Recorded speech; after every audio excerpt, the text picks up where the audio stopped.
السلام علیکم. عارض فرحان زمان آپ کی خدمت میں حاضر ہے. لسنرز، کسی بھی معاشرے میں خواتین کا کردار بہت اہمیت کا حامل ہوتا ہے. اسی حوالے سے اگر ہم پاکستانی خواتین کی بات کریں تو ان کا بھی ملک کی تعمیر و ترقی میں کردار کسی سے ڈھکا چھپا نہیں. وومنس ڈے کے طور پر جو ہے 8 مارچ کا دن آج سیلیبریٹ کیا جا رہا ہے، تو اسی مناسبت سے آج بھی ہمارے ساتھ ایک ایسی خاتون موجود ہیں جنہوں نے اپنی زندگی کی بہت ساری بہاریں اس ملک کے نام، اس وطن کے نام کی ہیں، اور ایسی بہت ساری خدمات جو ہے سر انجام دی ہیں اس ملک کے لیے، جو کہ ہمیشہ یاد رکھی جائیں گی. آج میرے ساتھ موجود ہیں ہماری بہت ہی قابل احترام اور براڈ کاسٹ کی دنیا میں اپنا لوہا منوانے والی میڈم ربیہ اکرم صاحبہ. السلام علیکم میم. وعلیکم السلام Farhan, thank you very much. الحمدللہ بالکل ٹھیک. سب سے پہلے تو آپ کو ویمنس ڈے کی مبارکباد. تھینک یو سو مچ. اچھا، کسی نے وش کیا یا نہیں؟ بہت سارے لوگوں نے وش کیا اور مردوں نے بھی وش کیا. اچھا، ہاں بالکل. کہا کہ بھئی ہمارے خاندان کی یا ہماری فیملی کی یا ہمارے ساتھ پڑھنے والی یا ہمارے ساتھ ریڈیو پہ کام کرنے والی بہت سارے لوگوں کی وشز آئیں. سب سے زیادہ جو امپورٹنس دے کی وش کی کس کی وش کو دیں گے؟ میرا خیال ہے سب سے زیادہ جو امپورٹنٹ وش آئی ہے وہ ہمارے بچوں کی طرف سے، کہ بچوں نے اپنی ماں کو ایکنالج کیا کہ آپ نے being a mother, being a lady, جو کچھ ہمارے لیے کیا، وی آر تھینک فل ٹو یو. اچھا میڈم ربیہ اکرم صاحبہ، زندگی کے کئی سال جو ہے آپ نے براڈ کاسٹ کے شعبے کو دیے اور بہت سے جو ہے یعنی خدمات سر انجام دی. کیسا رہا یہ سفر؟ ہائے فرحان، یہ سفر تو ماشاءاللہ بہت خوشگوار رہا، بہت اچھا رہا. تو ہم نے جس ادارے کے ساتھ کام کیا اس کے نام میں ہی وطن عزیز پاکستان کا نام بھی شامل ہے، یعنی ریڈیو پاکستان.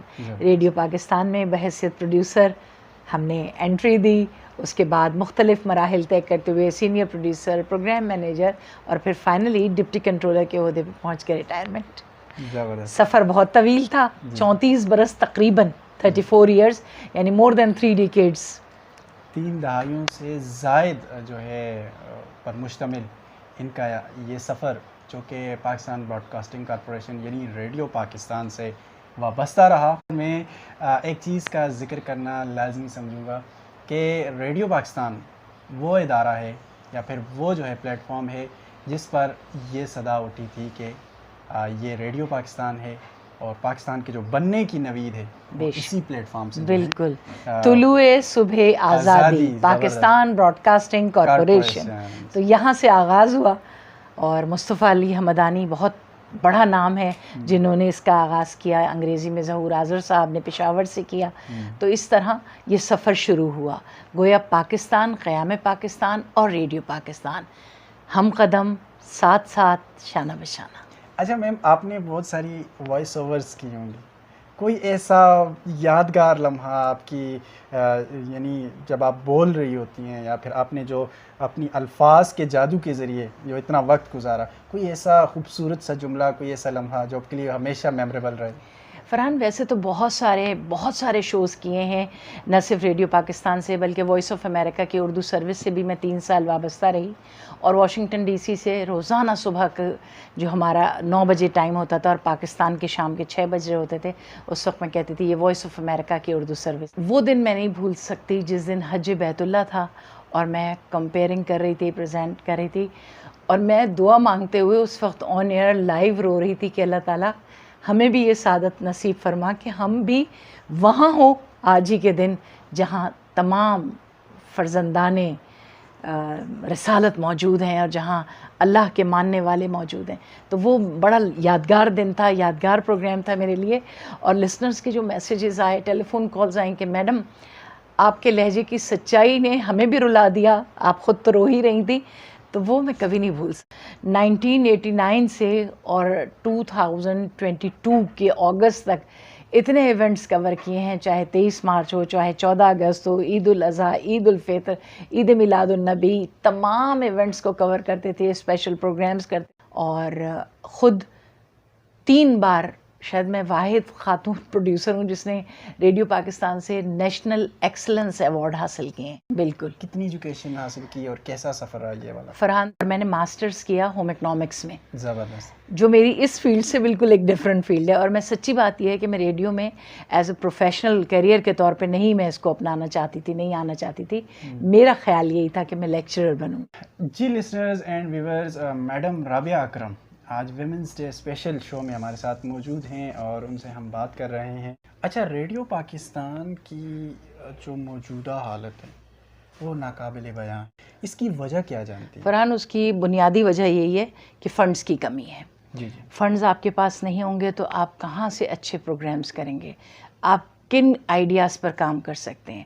ہر چیز کے لیے پیسے کی ضرورت ہوتی ہے، اس ادارے کے لیے بھی پیسے کی ضرورت ہے. پھر دوسری بات یہ کہ جب فنڈز نہیں ہیں تو ہم ٹیکنیکلی بھی بہت پور ہو گئے. جی جی. ہماری مشینیں، ہمارے آلات، ہمارے کمپیوٹرز سب ایبسلیٹ ہو چکے ہیں. پھر بہترین آر جے بننے کے لیے کیا چیز ضروری ہے؟ بہترین آر جے بننے کے لیے آپ کو بہترین سینئر آر جیز کو سننا ہوگا زبردست. کہ وہ کس طرح پروگرام کرتے ہیں. ہم بھی اپنے پروگرامز کو ایسے سجائیں گے، ایسے بنائیں گے تو ایک وقت آئے گا ہم بھی ان سینئرز کی طرح پاپولر آر جیز ہوں گے. سنتے کوئی نہیں ہے. میں تو جی یہاں بینک میں ذرا آیا تھا بل جمع کرانے، میں نے سوچا ریڈیو پہ بھی آڈیشن دے دوں. بھائی ایسے نہیں ہوتا. ریڈیو پہ آڈیشن دینے کے لیے آپ کو پتہ ہونا چاہیے ریڈیو میں پروگرامز کون سے ہو رہے ہیں. اسکرپٹ کتنا امپورٹنٹ ہے اور مضبوط اسکرپٹ کتنا امپورٹنٹ ہے؟ فرحان، جو فی زمانہ ہمارے پروگرامز لائیو ہوتے ہیں اس میں تو اب تم دیکھتے ہو کہ اسکرپٹڈ نہیں ہوتے، وہ تو ایڈ لب ہوتے ہیں، ایکسٹیمپور ہوتے ہیں. جی جی. لیکن ایک زمانہ تھا جب اسکرپٹ کے بغیر ایک لفظ بھی ہم آن ایئر نہیں کر سکتے تھے. ہمارے لیے بہت ضروری ہوتا تھا کہ السلام علیکم، میں ہوں ربیہ اکرم، آپ سن رہے ہیں ریڈیو پاکستان سے پروگرام صبح پاکستان. یہ کیسا جملہ ہے؟ یہ بھی لکھ کے بولتے تھے، بغیر لکھے. بغیر لکھے. کوئی اجازت ہی نہیں تھی. پوچھا جاتا تھا، ڈیوٹی آفیسر آتے تھے، آپ کا اسکرپٹ کہاں ہے میڈم؟ جی. میڈم پروگرام مینیجر ہیں، چاہے وہ سینئر پروڈیوسر ہیں، کسی بھی حیثیت میں کر رہی ہیں، مگر وہ وداؤٹ اسکرپٹ نہیں کر سکتے تھے. لیکن اب تو اسکرپٹ کا کانسیپٹ ہی ختم ہو گیا، خاص طور پہ جب سے ایف ایم براڈ کاسٹنگ کا سلسلہ ہوا. ہر جو کوئی بھی آرٹسٹ ہوتا ہے، کوئی بھی ایکٹر ہوتا ہے، اس کا سفر ریڈیو سے شروع ہوتا ہے. کامیابی کے لیے میڈیا انڈسٹری میں کامیابی کے لیے ریڈیو کرنا کتنا امپورٹنٹ ہے؟ دیکھو، جیسے تمہاری پیدائش ہوئی تو تمہاری پہلی تربیت گاہ تمہاری ماں کی گود تھی. بالکل.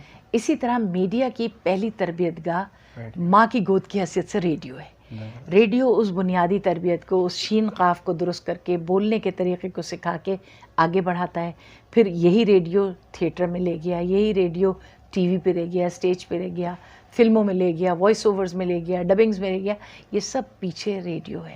طلعت حسین صاحب کتنا بڑا نام ہے، محمد قوی خان ابھی چلے گئے، فردوس جمال، امجد اسلام امجد، پروین شاکر، ان سب نے اپنے اپنے کیریئرز کو ریڈیو سے شروع کیا. اور یہ بڑے بڑے نام ہیں. میں تو کہتی ہوں میں شاید وہ گنوا نہ سکوں وہ نام جو شاعر حضرات ریڈیو سے وابستہ رہے. احمد فراز، حمایت علی شاعر، ان سب کے کیریئر میں ریڈیو کا بہت عمل دخل ہے. اچھا، انور مقصود جو ہے، انور مقصود نے بھی کام کیا میرے ساتھ. ایک پروگرام میں کرتی تھی شب بخیر، تو انور مقصود صاحب اس میں میرے میزبان تھے. لسنرز اینڈ ویورز، یہ تھا آج کا اسپیشل انٹرویو جو کہ ہم نے جو ہے میڈم ربیہ اکرم کے ساتھ جو ہے وہ کیا. ہوپ فلی آپ کو پسند آیا ہوگا. چینل لائک اینڈ سبسکرائب ضرور کریں. اجازت چاہوں گا آپ کا آر جے فرحان زمان. اللہ.